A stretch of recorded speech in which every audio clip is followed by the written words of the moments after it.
Hi, I'm Marilyn McAllister from Sunflower School, and I'm here today to share some ideas on building classroom community. When we go back to school this year, we're not going to be able to see our kids, and it's going to be a very different situation. But building those relationships with students is going to be very, very important. I've pieced together 10 ideas to share with you. Hopefully, you'll leave with one or two that you decide that you want to implement in your classroom. So let's get going. Okay. So this first idea actually came from Isabella Dami from Harding School. So last year, when we were in our crisis teaching, Isabel found a site called Pixton.com, and it actually creates an avatar for each student and puts them into a virtual class. There's different costumes that kids can wear, and it's been really, really fun. My sixth graders were able to put their avatars together very, very quickly and personalize them. The avatar can be used for several different things, not just the class photo. It is a comic book maker, so that's a bonus. Another thing that you might want to do at the beginning of the year is get to know your students. So I have an interest survey that I've been giving my students at the beginning of the school year. Let's take a look at it. So the interest survey, I actually went to an ed camp a couple years ago, and the interest survey has 6 different questions, and the creator of the questions was Katie Martin. So when you go through the HyperDoc, it'll ask students a question and then they'll type in their responses. So the idea is that you can use the information from the HyperDoc to help you get to know your students better, and weave it into classroom lessons, conversations when you're in a Zoom call. There's also an All About Me slide deck. And this slide deck was actually created by one of my Twitter friends, Meredith Akers. She produces phenomenal work. So the All About Me has directions. There's a slide deck already put together for you. There's some samples. I did mine and my husband's last year, so you can take a look at that. But the directions are very user-friendly. So I would say students 3rd grade and up should be able to do that pretty independently. There's also a True Colors Google form survey. The form asks students different colors about their personality, and it auto-generates a description for them. So one idea with True Colors is to group students by color because their character traits are similar. My 6th graders and I, we've brought back show and tell. We call it the passion wall. So the first month of school up until October, students sign up for times where they share their passion. They bring in an artifact, we get our little Polaroid out, and we take a picture. Obviously, this year is going to be different since they won't be able to be on campus. But I do plan to have the passion wall up still, where parents can drop the artifacts off for their students. Sunflower, we're thinking about having a drop box that can be sanitized, where students can drop things off. We can leave items for our students that they need to be picked up as well. You can also create this digitally. So you might want to have students take pictures of their passion, but I can definitely see the passion wall, aka show and tell, coming back to our virtual classrooms. Another thing I highly recommend, it's an Avid activity, the class mission statement. So for the past several years since Sunflower has been an Avid school, we have created a class mission statement together. I do have a little slide deck that I use that gives ideas on how to introduce the mission statement. This tells what a mission statement is, gives sample mission statements, and then directs the class to develop their own mission statement. Do give yourself plenty of time for this because you want to brainstorm, narrow it down to really what are those key elements that are important for you and your classroom. So I think I tell the kids, what do we want to be remembered by at the end of the year? And this one came from Emma Pass. She has a digital hybrid teacher book. And It's Snail Mail. So you can have create a tub of love for yourself where you have swag, certificates, positive notes, stickers, envelopes, anything that you can think of, small little trinkets that you can actually mail your students. So I think that would be a fun idea to every week have maybe 5 students that you mail some snail mail to, just to get that excitement and that connection from you to your students. The chat box cues. This was also from Emma. Emma does teach high school language arts, and the procedures that she has for her students is when students arrive, when they arrive to the virtual meeting, they write here in the chat box, and she uses that to help with attendance. At the end of the session, they say goodbye to each other. Much like when students are coming into school, we say hi to our students, classmates say hi to each other. We really want to develop that in our virtual classroom as well. Students arrive, I'm here, hello, how are you? When they leave, bye, goodbye, see you later, see you tomorrow. So getting in that procedure of just being kind and polite to each other.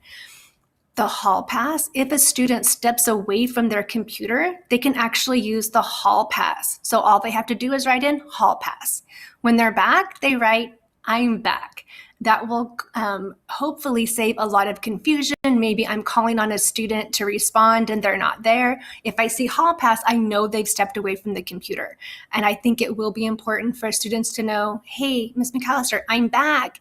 Don't have to have a discussion, but that's just information for me to help drive my instruction. When we do our virtual classes, we want to have those celebrations as well. So in Avid, we have our celebrations.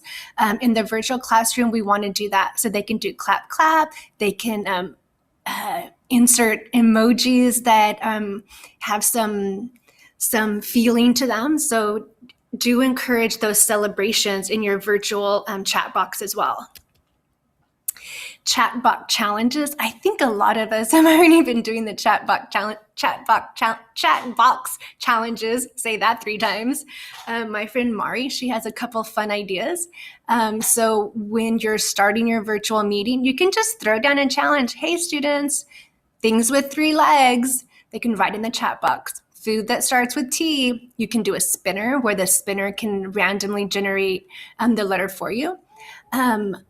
Find something red and round, bring it back. So you might say, all right, guys, go find something red and round, bring it back. I can see the primary students really having fun with that. Run to the kitchen, bring back a spoon. A spoon? Yep, go bring it back. Stand up and see if you can touch the ceiling. This might cause some students to be crawling all over the place, but safety first. So the chat box challenges, be creative and have fun with it. And my favorite is Celebrate Monday. So in my brick and mortar classroom, we have a Celebrate Monday shout out box, but you can still do that in your virtual classroom. So the idea of the Monday shout outs is to be excited about being there. What a great way to start the week. By doing shout outs. You can do this on Padlet. Nearpod has a collaborate board. Jamboard has little post-its where you can do where students can write shout outs. My friend Sean from Twitter, he is the creator of Celebrate Monday. During virtual school, when we left off, he actually came and visited us on a Monday and he led the Celebrate Monday. But I do recommend the shout outs. It really does create classroom community.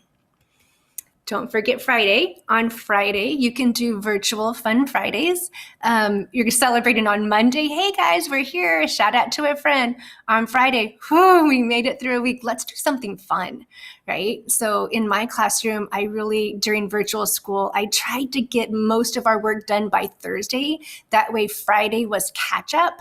And I say, not the catch up that you get at McDonald's, but catch up. So Friday, my goal this year is to continue with the catch-up day on Friday. Then that will give us time to do our virtual Fun Fridays. I do recommend teaming up with your grade level. And what we did at Sunflower, we rotated the teacher that was hosting. So that was fun. And it was really about the surprise. What is the other teacher going to do for us today? Don't forget to invite your special friends, your SDC classes. Inclusion is part of what we're expected to do for all of our students. So Fun Friday, that's a great opportunity to have that inclusive environment. You might want to do a scavenger hunt, a design challenge. Jordy did a talent show at Hedrick. So, maybe some sort of talent where students rotate doing some talent. Pictionary is always a good one. Be creative, have fun, and invite everyone. This is actually the last one that I think is really, really important. Sunflower School, we did a book club together called Distance Learning Playbook. And one of the things we talked about was interactions with students. That sometimes as a teacher, we have students that are easy to interact with. And so they're our go-to students, but we need to remember that we need to make connections with all students. Here are some questions for you to consider. Did I greet the student by name when they entered the virtual classroom? So when you start your session, hello, Jordy. Hi, Cynthia. Welcome, Legina. Hello, Mrs. Quiros. Be sure to welcome every student by name. How many times did I use their name not as a correction during the session? So when you're moving into breakout rooms, maybe that's a time to say a student's name. Maybe a student wrote something in the chat box that you want to address. So call them by name. Did I ask them a critical thinking question related to the content? School is an academic setting, so we want to make sure we have those critical thinking questions that we're asking our students. Did I ask them a personal question? So the personal ones are easy, especially when you're starting the lesson.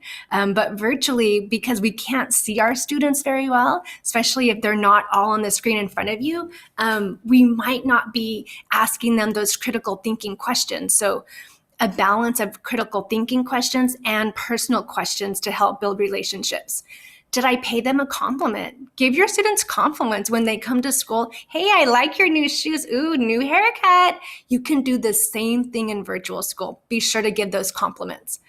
And the last question, how many times did I provide them with praise for learning performance? So we do want to just really praise them that this is an academic setting, and we want to praise the learning performance.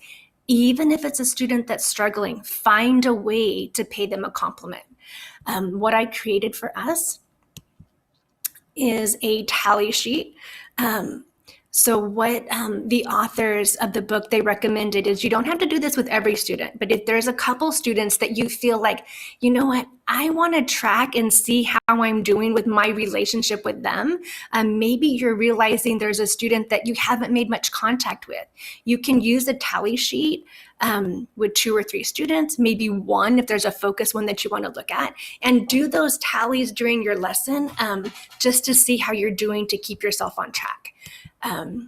That is the end of my session. And I just want to remind you that we are all teachers. We have skills, we have talents, we have so many things that we can bring to the table. Just remember who you are. Bring that energy and fire and passion to your classrooms. And don't forget, lean on your colleagues because this is new for everybody. And just remember, we got this. Bye.